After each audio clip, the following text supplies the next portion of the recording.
Hi, this is Linda West with Living Live, and today I am with Tammy Johnston.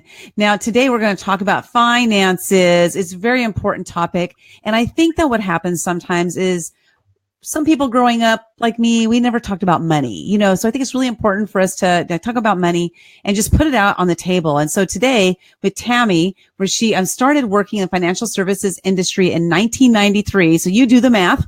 And the first 9 years of her career were spent working in regional offices for independent agents and as brokerage manager for 2 different MGAs. What is an MGA, Tammy?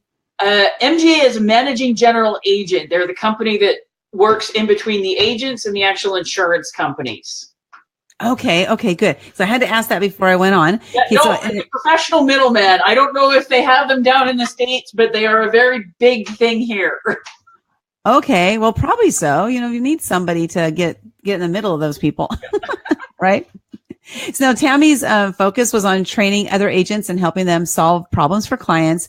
And after spending close to a decade as an employee, Tammy decided to venture into the sales world. This is exciting because you're doing this, you're by yourself. And I mean, like you have your own company and everything. And what made you decide to make that leap? Well, there's a bunch of different factors, but probably one of the biggest ones is my husband and I were starting about planning our family. And I didn't want to have somebody else raising my child. I didn't want to be doing the 9 to 5 in the commute and dealing with all of that. So I decided that was probably a really good time to jump ship and start my own company where I had control of how I worked and when I worked. And it worked out extremely well. I work a lot more hours, but I determine when they work. And I've been able to have my daughter home and get to be pizza mom and all that. And now my daughter's 15 and barely speaks to me. So been there, done that. Okay, I was the daughter and I was the mother who had the 15-year-old. So. Daughter's wonderful, but yeah, she's very much a teenager, and I get eye rolls and the occasional grunt. Occasionally, that's when she's speaking to you. You get the grunt. Yeah, there you go.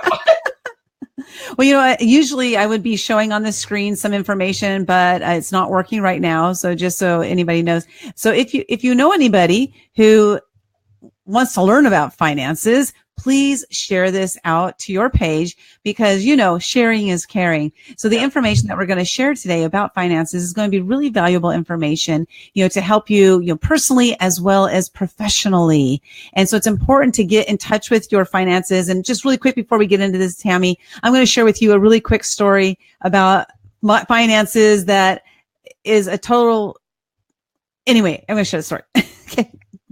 So after I left my corporate job, I decided I was going to put on an event together, and it was called Lemon Zest and Garlic Fest. And everybody's like, "Ooh, I love lemon and garlic," So I'm putting together this event, and I didn't want to look at the numbers at all because I knew if I looked at the numbers that maybe I shouldn't do the event.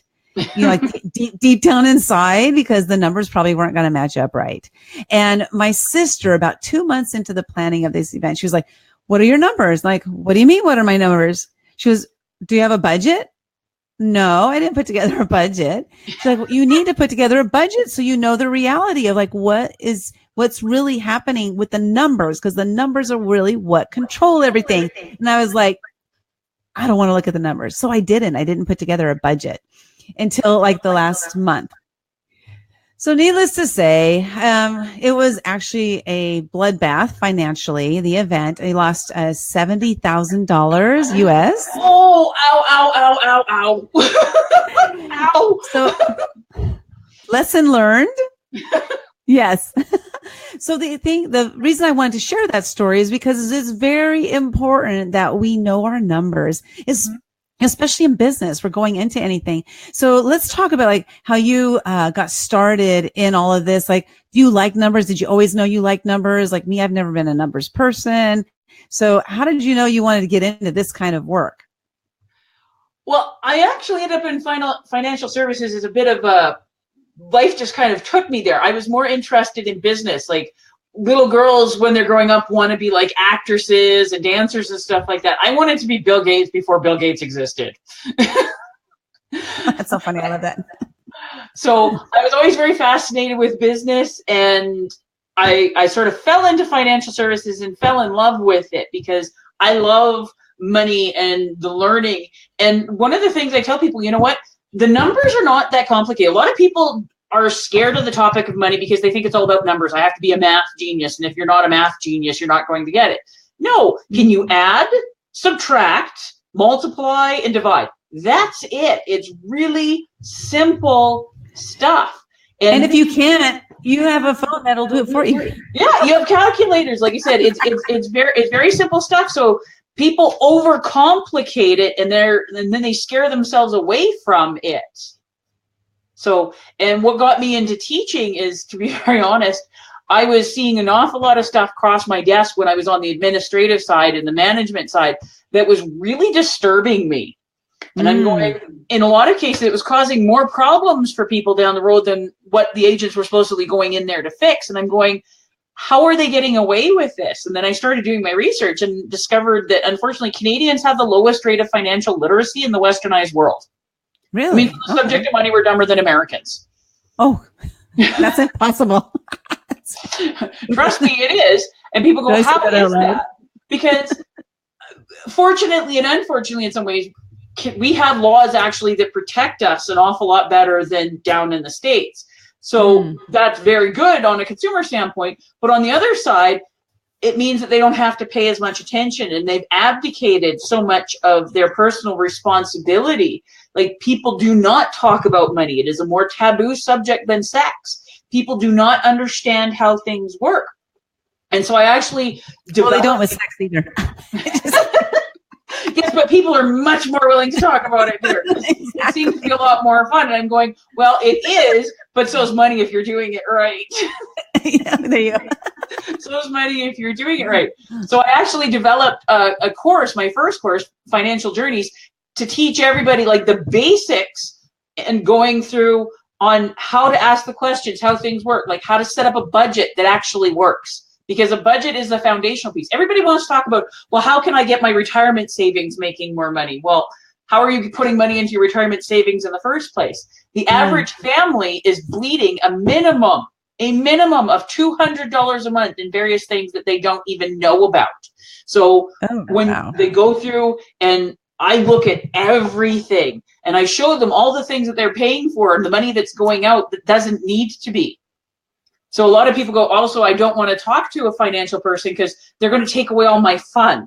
Everything's going to have to be saved for a rainy day or the future. Yes. I'm going, if you're working with a good one, they help you find all the money that you're spending and not knowing about it, showing you how to structure things and save you money so that you can continue to do the things that you actually really want to do and save for your retirement and your kids' education and all those wonderful fun things. But because people are not conscious about their money and they avoid it, they don't do the budget or look at the numbers or any of that, they end up not looking after things, and it costs them typically not quite as much as your $70,000 shortfall in your event. But it adds up very, very quickly. My personal record is saving one family $3,000 a month in interest payments alone just by properly restructuring their debt. Whoa, in interest payments? Yep. I just showed them how to properly restructure their debt. They think I walk on water. Their bank hates my guts. Right. That is so cool. I love that. So you started teaching it and then put together your course. And then how many courses or products do you have that you have out there to teach people about money? Well, I do my Financial Journeys classes, and I've had people come in from all over Canada to take those. And I do a little bit of traveling with it. I do a small business class because I specialize in working with self-employed small business owners, because that's where lots of money is to be made. It's a lot of fun, and business done properly, which means morally, ethically, and honestly, is one of the most beautiful forms of art that there is. I love business when it's done properly.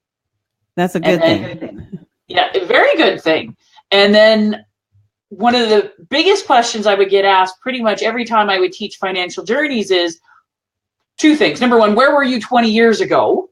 Because if I had learned this stuff like so much earlier, I would be in a completely different financial position, because I wouldn't have missed all these opportunities that I didn't know were out there, and I wouldn't have made the mistakes that I didn't know I was making.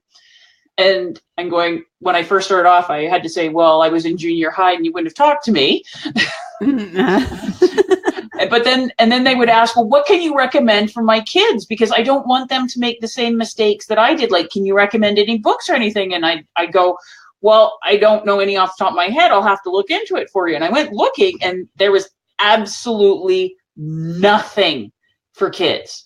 There's starting to be a few books out there now for the parents to read to then try to teach to the kids. And there's a few financial institutions and stuff that are trying to put some stuff out for the kids. But there's still next to nothing that the kids actually want to read, that they can understand, but also not insult their intelligence. The only financial book I was able to find when I first started to look was basically A is for account, B is for bank, C is for, it was an ABC book. And that was it.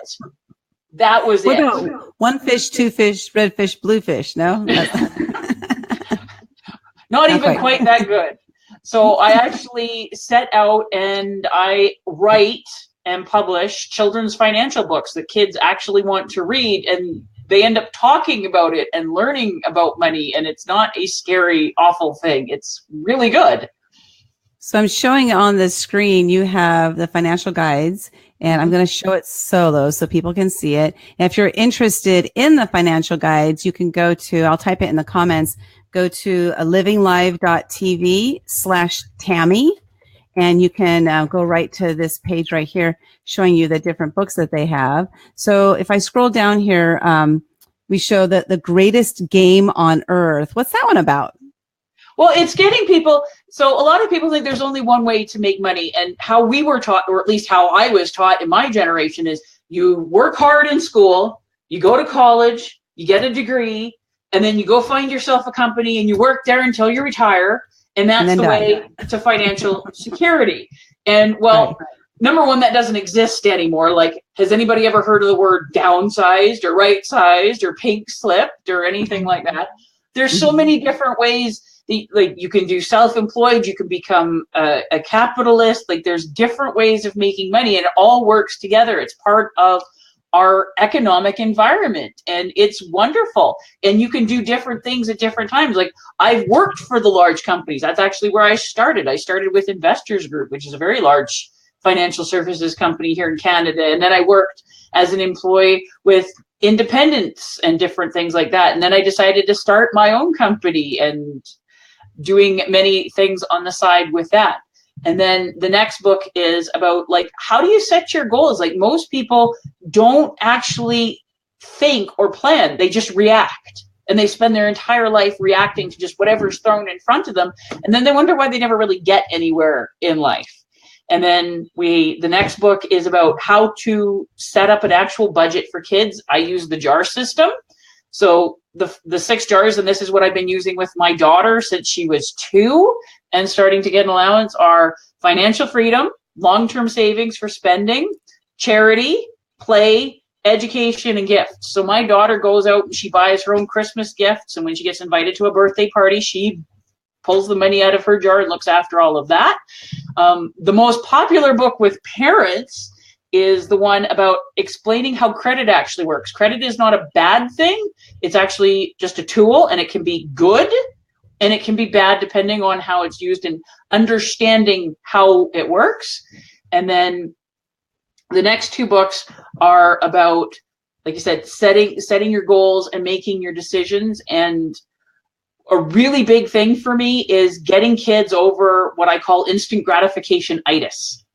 Oh, I totally have that. Oh, God. Well, our whole society pushes people towards instant gratification. All the marketing, the advertising, buy now, pay later, the credit cards, the fast fashion, all of this stuff.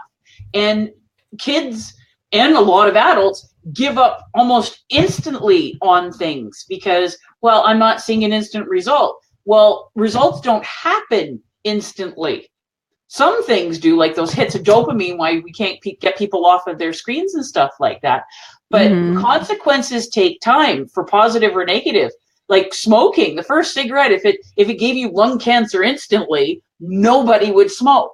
but it takes years to get to that. Or emphysema, which unfortunately took my father after he smoked for 45 years. I'm sorry to hear that. And then there's the positive stuff, like compound interest is one of the most beautiful things when you get it working on your side and showing people, okay, you take the steps. It's how your daily habits add up to either positive or negative consequences over time. Well, what do you do now? Because interest rates are so low for savings. You know, back in the 80s, it was like 18%. And now it's down to like, 0.5% or something in, a lot of places. So, how can you get encouraged to save? Well, if you're looking at just like saving and putting it into a savings account, no, you're not going to be making money. Like, yes, back in the 80s, interest rates were insane, but then so were mortgage rates and absolutely everything else. And I also explained why that happens. We don't really have time for that now. But there's so many other ways of investing. There's ways of investing back into your own business. There's mutual funds that are down in the States and in Canada. In Canada, we have segregated funds, which are mutual funds with safety involved. And then you can get into the stock market. I have clients actually that managed to pay their way through 2 girls going through university by collecting Barbie dolls. Oh, wow. Yeah, because they knew what they were doing. They followed it all. They went and got the very special collector dolls, and then they would wait until just the right time to sell those dolls, and that's what they used to pay their way to go through 2 girls to go through university. So there's so many different ways of doing it, but they had to have that money to begin with, and they had to be smart about it and active. I get asked all the time, what's the best way to invest money? If you're looking at something more active than, like you said, putting money into your retirement fund in a mutual fund or something safe and boring, you can make money or lose money doing anything. I've got clients that are big into real estate. Like, I've got one good friend and client, she's got 500 doors. She loves real estate. I don't do real estate because I don't like tenants or toilets. Me neither. So, well, that's true, because you can sell things on eBay, there's like so many different places you can sell things. And even if you're making, like, let's say you have something that's $5 and you sell it for $7.50, you made 50% profit. Yep. So looking at the percentages might be better. I know I tend to look at the dollar amount of money that I make. I'm like, that's only like $8 or whatever. But if somebody handed me $8 in cash, I'd be like, hey, that's $8. Yeah, exactly. Yeah. So I know there's also the money shift. You can scale. But the thing is, if you want to be more actively involved, get into something that you're actually interested in and want to learn about, because there's so many different ones. Like, the big thing that's all over the news and has been for months now is like Bitcoin and the cryptocurrencies and stuff like that. And for other people, it's real estate. And then there's been Forex trading, and then people will be all about doing the metals, like the gold and the silver. Are they good things or bad things? Neither. They're tools. If there's something that you actually, if you're interested and you want to learn, and especially learn how to take your emotions out of it, you can do well doing any of it. But I've also had people that have lost everything doing real estate, doing Forex, doing Bitcoin, doing everything, because they didn't actually care to learn and be involved. They just going, oh, this is how I'm going to make money. And a good point you made there was not being emotionally involved. Yeah, because money is, just like you said, it's just a tool. There's no emotion to it at all. We place emotion ourselves. So that's a really great point. Now, with the kids, what is the youngest age you would recommend? Or let me ask you about your daughter. When did you start talking to her about money and helping her to understand it? Or like, when do these books come into play? Well, the books are targeted specifically for the ages between 8 and 12, because by then they have strong enough literacy skills that they can read them on their own.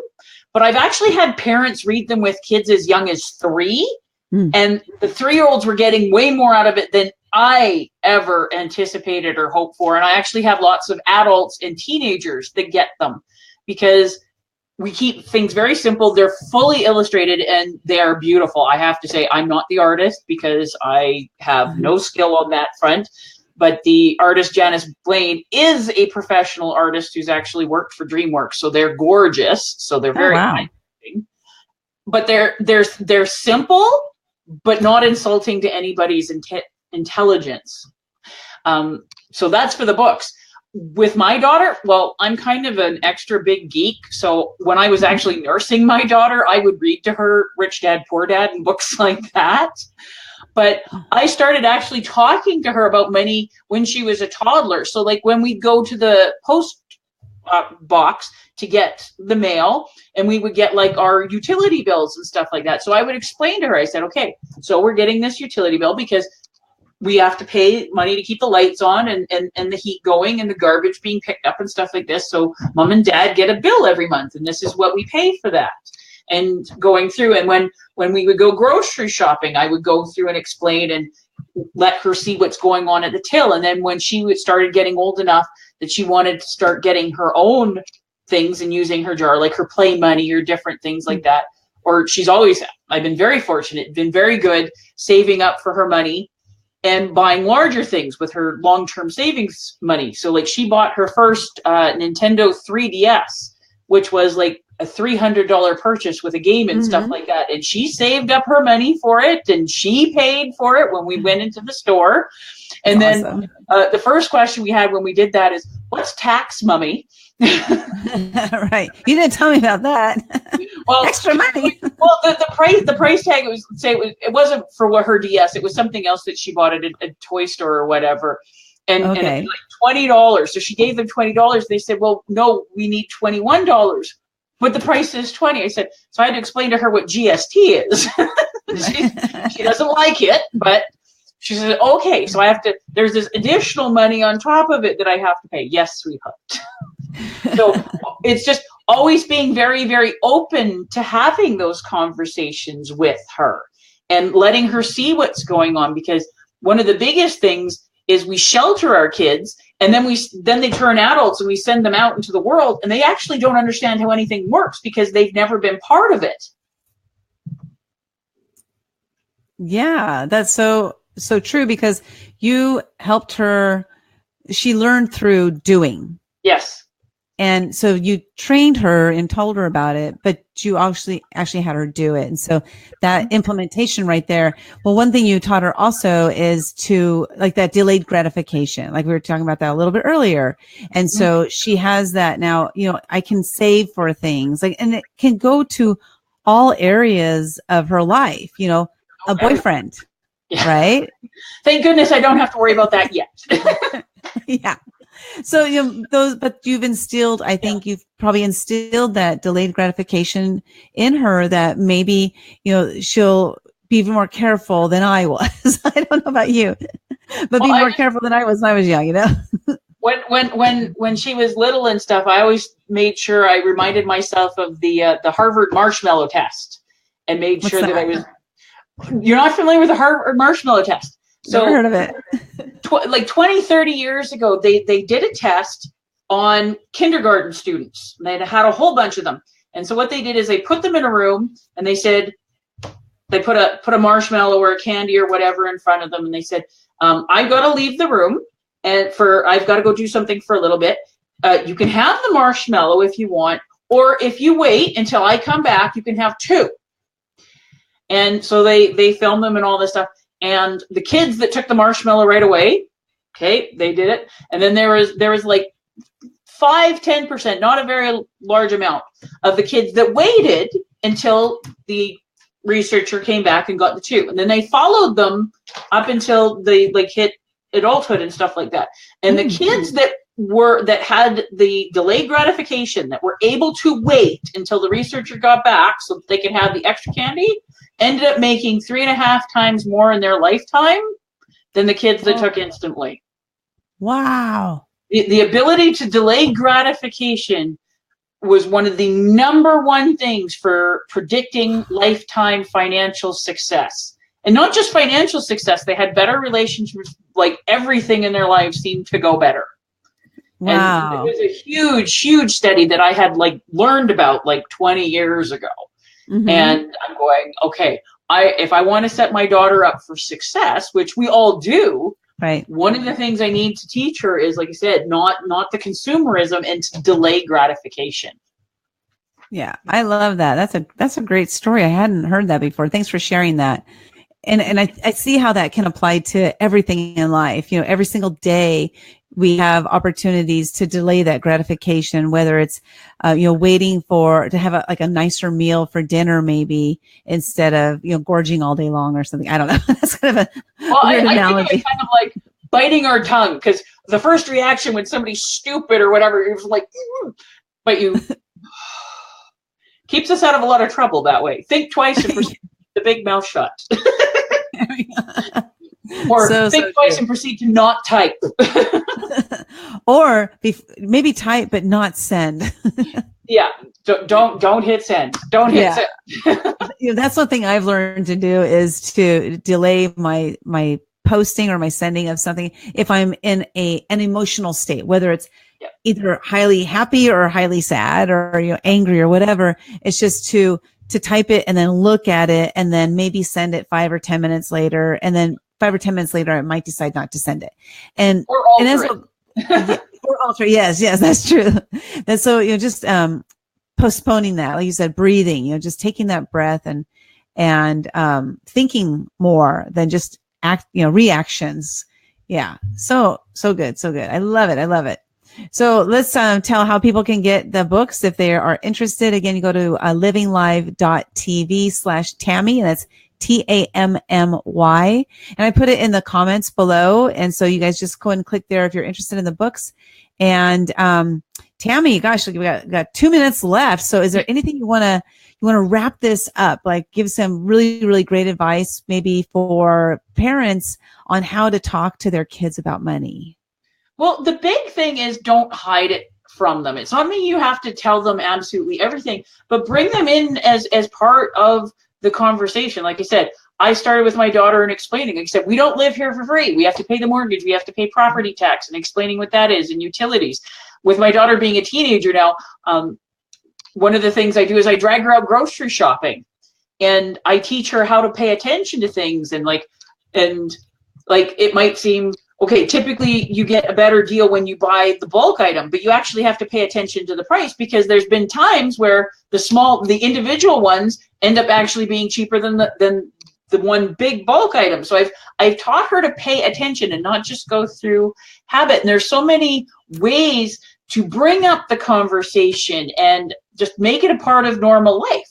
Like, we work on teaching our kids all sorts of skills, like tying their shoes and how to get dressed and brush their teeth and stuff.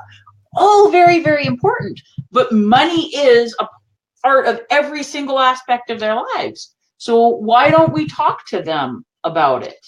And it's going to affect them forever. Oh, forever. And it doesn't mean you have to know everything. In fact, if they ask a question or whatever, go, you know what? That would be really good for us to find out. and look into it and just be open about it. Get over the shame and the embarrassment, because that's the biggest factor. It's not something to be ashamed and embarrassed about, because the emotional aspects, I can fix people's finances, no problem. I can do it in my sleep. I've been doing it for so long. The biggest thing is getting over the emotional aspect of it. And it affects not just them personally, but they're going to take any issues that they get from you, and they're going to take that into their future relationships, and that's not a good thing. So let's stop that pattern by opening up and having the conversations and actively learning about money. Money is fascinating. It is wonderful, as long as we're not afraid of it. And that was a good point you brought up, about if your child asks you something you don't know. It's like not only about money, but just anything. It's great to share with your children that you are a human being. Yep. Because otherwise I don't know about you, but I had put my mom on a pedestal. And then when I became an adult, I was like, she's not on that pedestal. There was just, I wasn't asking, I guess, enough questions or something. I don't know, but I realized later that, she was a human being, and that's a great thing. That's a beautiful thing. So vulnerability and sharing just sharing with your children who you really are as a person is a great thing. It is. And honest and open for learning, and like, there's so many positive, wonderful things about it. Yeah. And it sets you both up for success. Teaching your kids about money can be a wonderful opportunity for you to learn as well. Ooh, good one. Did you hear that, guys? So check it out. Go to livinglife.tv/Tammy, Tammy. Get the books for your kids, bring them into the financial world at an early age so they don't struggle. Like if you're struggling yourself, or like people that that are struggling with money, so they can learn about it at a young age and bring it out. It's not just for struggling. Everybody has to deal with money. That's another one of the things. A lot of people think that learning about money is only for people that are struggling. Not true. If you are a living, breathing person, you need to be learning, because most of the people that come to my classes are not the ones that desperately need me because they're in trouble. They're the ones that are actually already doing quite well, but they know that if they learn one or two more things, it can make a huge difference. Those are the ones that get involved. The ones that really need the help, just, no, don't talk to me. And then they wonder why they end up in bankruptcy and different things because they wouldn't deal with it. The ones that get the most out of it are the ones, you said, it's not just for struggling, it's for everyone. You want to be healthy? Do it. Good point. Thank you for correcting me on that. I really do appreciate that, because great point. Because anybody who's making any kind of money, they can. Well, most people should be, but there's always ways to save and make sure you have your money stretch further, right? And working harder for you. You work hard for your money should be working for you as well. I love that. Now, do you have online courses as well, or do you only do the in-person?